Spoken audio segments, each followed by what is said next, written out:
Year on year, a large number of ad networks grown, and there are lots of ad networks available in the display advertising ecosystem.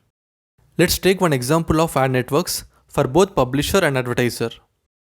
An example of an ad network on the publisher side is Google AdSense and is a large ad network in the ecosystem.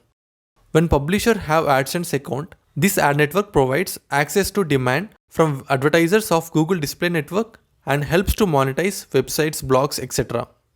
You can get access to large pool of advertisers without having to maintain individual relationships. Now, as a publisher, one can use AdSense to fill their remnant inventory and make at least some money instead of getting them unfilled where you earn nothing. AdSense program is for publishers to monetize their ad inventory with Google Ads. On the other hand, Google Ads program is for advertisers. Google Ads is an ad network on advertiser side who want to run ads for their products or services on Google network of publisher websites. I hope you got an idea of publisher side and advertiser side ad network. Let's combine both in one slide.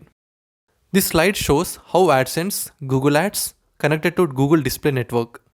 In case of Google Ad Network, AdSense, which is on sell side of ecosystem, makes its inventory available in Google Display Network or GDN.